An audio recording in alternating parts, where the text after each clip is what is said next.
India বনাম Australia third ODI ম্যাচে Sydney cricket গ্রাউন্ডে অবিশ্বাস্যভাবে ভারতীয় দল অস্ট্রেলিয়ানদের উপর ডমিনেট করেছে। সেটা বোলিংয়ে হোক, ব্যাটিংয়ে তো রোহিত শর্মা আর বিরাট কোহলির পার্টনারশিপ।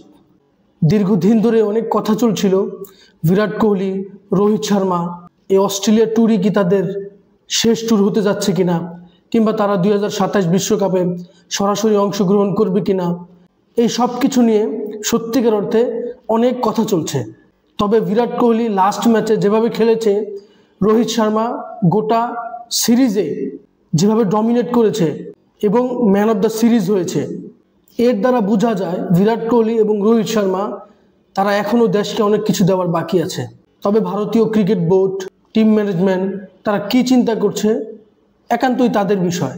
তবে রোহিত শর্মা এই অস্ট্রেলিয়া ট্যুরের আগে নিজেকে যেভাবে প্রস্তুত করেছে, শোনা যায় রোহিত শর্মা প্রায় 10 থেকে 12 কেজির মতো কমিয়ে ফেলেছে। এই যে রোহিত শর্মার নিবেদন, এটাই বলে দিচ্ছে এখনও তাদের ভিতরে সেই হাঙ্গারনেসটা রয়েছে দেশকে কিছু দেওয়ার। সত্যিকার অর্থে ওয়ার্ল্ড ক্রিকেটে, বিশেষ করে ওডিআই ক্রিকেটে রোহিত শর্মা সর্বকালের সেরা 3 জন ব্যাটসম্যানের একজন।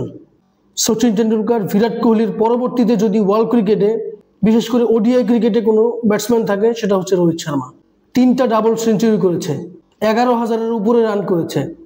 বিশেষ করে 2019 বিশ্বকাপে 5টা সেঞ্চুরি করেছে, সর্বমোট 648 রান করেছে, যেটা রোহিত শর্মার ক্রিকেটের ইতিহাসে অন্যরকম একটা বিশেষণ। তবে এই যে বিভিন্ন কথা চলছে, রোহিত শর্মা, বিরাট কোহলি তারা শেষ হয়ে গিয়েছে, তাদের চাইতে ইয়াং ক্রিকেটারদেরকে সুযোগ দেওয়া দরকার, এই যে কথাগুলো যারা বলছে, তাদেরকে উত্তর দেওয়ার জন্য রোহিত শর্মা, বিরাট কোহলির এতটুকুই যথেষ্ট।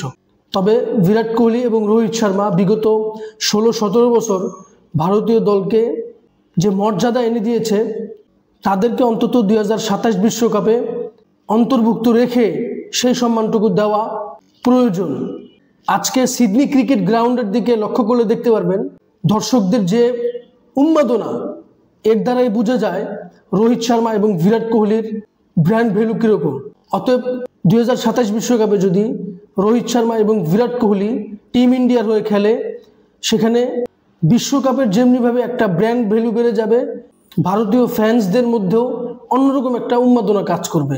আজকে Rohit Sharma pure class batting করেছেন, আমরা যেরকম 2015-16 দিকে দেখতাম, অসাধারণ ব্যাটিং করেছেন।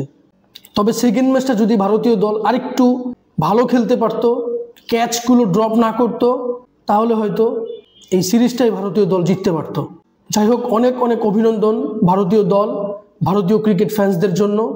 আশা করি 2027 বিশ্বকাপে ভারতের জার্সিতে সর্বশেষ আমরা বিরাট কোহলি এবং রোহিত শর্মাকে দেখতে পারবো। এই ব্যাপারে আপনাদের মতামত অবশ্যই আমার সাথে শেয়ার করবেন। ভিডিওটি ভালো লাগলে লাইক, কমেন্ট, শেয়ার, সাবস্ক্রাইব করবেন। ধন্যবাদ।